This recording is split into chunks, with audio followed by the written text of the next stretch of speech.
Time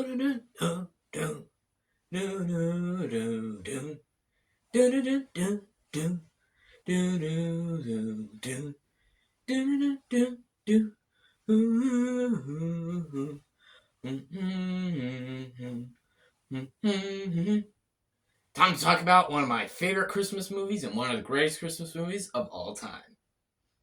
Let's talk about it.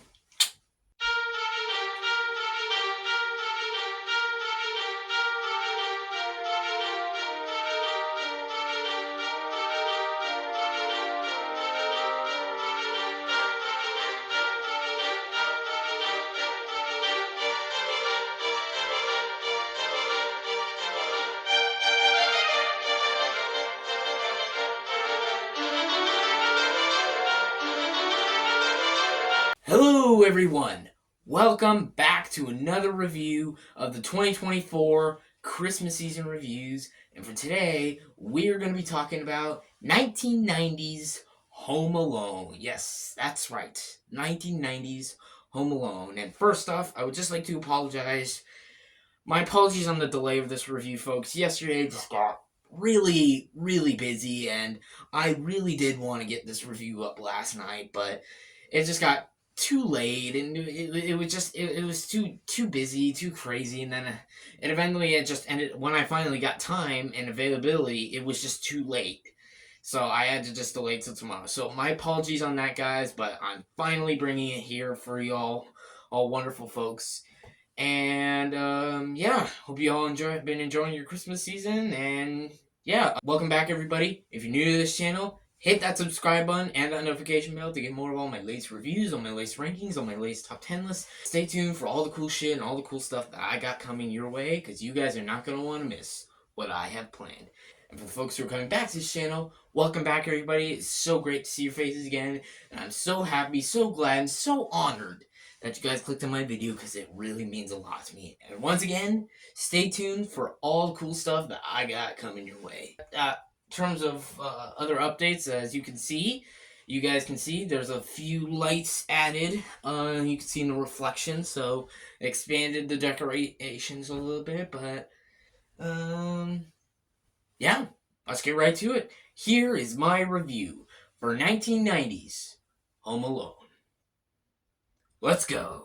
So this movie stars Macaulay Culkin, Joe Pesci, Daniel Stern, Catherine O'Hara, and the list goes on. This movie's directed by Chris Columbus, and the story of this movie's about Kevin McAllister, as him and his family are about to go on a vacation, but the parents and the rest of the family accidentally leave him home alone. And basically, Kevin McAllister is living the life of being home alone around Christmas time until he starts to realize that he's starting to feel a little bit overwhelmed and kind of misses his family. And his family, going to Paris, tries to get back to Chicago, which is where they live. And basically, well, yeah, they're trying to get back together for the Christmas season. Let's get right to it. Starting with the positives, the performances go on. Like, Macaulay Culkin as Kevin McAllister, I think it was just straight up perfect casting. Like, I don't think any kid would have been able to play this role other than him. I mean, like, he's like one of the most iconic child actors. I mean, like, he was one of the most iconic child actors until he grew up, obviously. But you can even say he still is. Like, he's still one of the most iconic actors, and like, you know, for his time as a child actor, he was definitely iconic, and he's a great protagonist role in this movie, and I really enjoyed him. Catherine O'Hara as Kate McAllister, she was good. There's also John Hurd, which rest in peace, John Hurd. I would just like to say, as Peter McAllister, he was good too. Then I gotta talk about the villains now. Joe Pesci and Daniel Stern are fucking hilarious in these roles. Like, both of them have great chemistry. Like, Joe Pesci especially. Like, he's an iconic actor. Like, come on. Like, everybody remembers when I reviewed Goodfellas. Like, you all remember when I reviewed that movie. Fucking amazing movie, by the way. If you haven't seen it, check it out. But, and actually, that reminds me, this was a pretty good year for Joe Pesci. He had both Goodfellas and Home Alone come out the same year, 1990. So, yeah, this was a pretty good year for Joe Pesci. But yeah, Joe Pesci, he plays more like the smart and intelligent of the smart and intelligent evil criminal, while Daniel Stern plays more the mindless kind of idiot.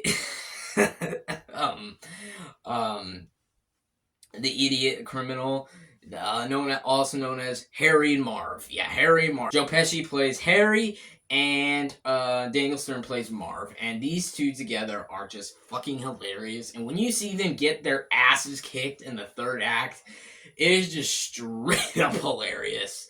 And there's just like so many,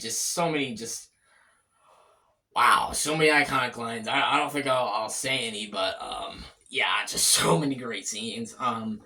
Then there's the direction by Chris Columbus. Chris Columbus directs the hell out of this movie. Like, man, this guy is iconic. Like, he did the first two Harry Potter movies and the first two Home Alone movies. Like, of course, he's an iconic director. I mean, like, fuck. Actually, I just realized I'm talking about two Chris Columbus films in a row. I didn't even realize that until now. Yeah, this is the second Chris Columbus film I'm talking in this Christmas season reviews, and yeah, this is a way better, much better film than Christmas Chronicles 2. But I already talked about Christmas Chronicles 2, but yeah, Home Alone is easily one of, if not his best film, at least my favorite film of his. I mean, I love the first two Harry Potter movies, but the first Home Alone is just a classic, and I grew up with this movie, so I think it's just way more important to me. But of course, like the other two Harry Potter the first two Harry Potter films, of course, are classics as well. So yeah, they're fantastic films. His direction in this movie goes really well. Like he directs the opening and the third act. The third act especially, just like I'll get more into the third act in a minute, but yeah, it's really just it's really well directed. The score by let me just tell you guys, this score is once again composed by the most iconic composer in the universe, John fucking Williams. John fucking Williams. Every score he does is perfect. I mean, maybe I haven't seen every movie with his score, but his fucking music in this movie speaks Christmas, and it's just beautiful. So many beautiful scenes, so many classic Christmas songs, like the Carol of the Bells. Like I love listening to Carol of the Bells. A lot of great versions of Carol of the Bells. It's one of my favorite Christmas songs. But I love this one. It really is just so great to watch. So many beautiful so many beautiful scenes with the music, and I mean it's John fucking Williams. So how can you not go wrong with John fucking Williams? So yeah,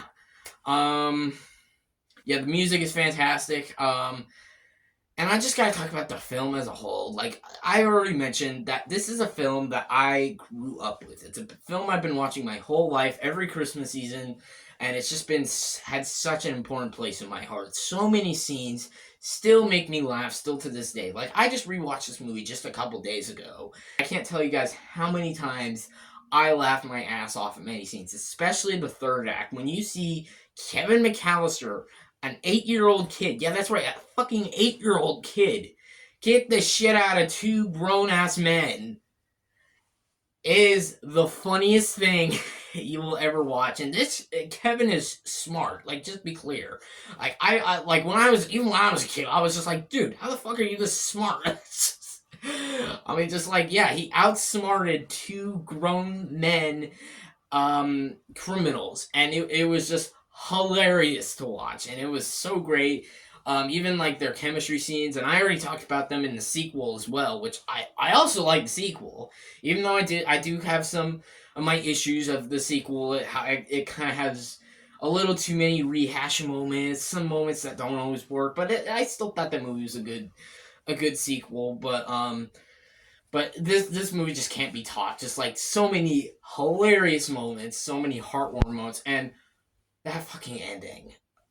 Oh my god, dude. One of the most beautiful endings in a Christmas film. Not only because it's the first part of the ending where Kevin reunites with his mother. Oh my god, so beautiful. Just so beautiful, so wonderful to watch. And then the one that always gets me. Old Man Marley reuniting with his family. So beautiful because like, and it's you got it's like personally credit to Kevin too, because it was Kevin the one who convinced Old Man Marley to call his son. And yeah, and let's just talk about Old Man Marley for a second. He at first he actually seems like a character. At first, when you see him in the movie, he might seem like he might be the villain, but when you really get into this character later on in the movie, you really see how much just of a soft and understanding and just pretty much a hero this guy really is, and how much he saves Kevin's life. I'm not going to say too much about it for the folks that haven't seen it, but he saves Kevin's ass later down in the movie, and yeah, he's such a great character, and yeah, I absolutely love him in this movie, and he was easily one of the best characters. And oh my god, his fucking ending always gets me to tears. It's so beautiful because he just like, oh, it just warms your heart. It just warms your heart. There's so many scenes in this movie that just warm your heart, just make you laugh, and it's just such a classic feel good Christmas movie. And this is just one that always makes me happy, and yeah, I love and adore everything about it. Is there flaws? Maybe. I don't know. Maybe there's like a flaw here or two there, but maybe not every scene works, but I don't care. At the end of the day, I don't give a fuck. This movie is perfect to me. It is perfect. It's a movie that means so much to me. I already mentioned it in my top 50 favorite movies of all time. That it's one of my top 50 favorite movies of all time. It's one of my favorite Christmas movies. And it's one of my favorite movies of all fucking time. Like, I love this movie. I adore this movie. It means so much to me. And yes, that means that I have to give 1990s Home Alone an 11 out of 10. This movie is a fucking masterpiece to me. It always has been and always will be. Again, it means so much to me, and I adore it with all my heart. So yeah, Home Alone, one of my favorites. So there you go, folks. That will wrap it up for my review of Home Alone 1990. Let me know in the comment section below. What do you guys think of this movie? Do you love it? Do you hate it? Do you think it's okay? Or you like me? Is it one of your favorite Christmas movies and one of your favorite movies of all time? Give me your thoughts and opinions on this movie down below in the comments. Stay tuned for my next review of Batman Returns, which I'm likely aiming to release on Tuesday. So stay tuned for that. And yeah, other reviews including A Christmas Carol, 1984, which, spoilers, I'm just gonna say spoilers right now. I fucking love that movie. I remember how I said that, I hadn't seen it yet. Well, I actually did watch it, guys, and I fucking love the movie. I thought it was a masterpiece, and I will talk, I am so excited to talk about it. Maybe on Friday? Thursday? Friday? Who knows? Yeah, stay tuned for all those reviews coming soon. Yeah, hope you all enjoyed this video. Thank you all for watching. Please like and subscribe to this channel. And Merry Christmas from Hades Lord.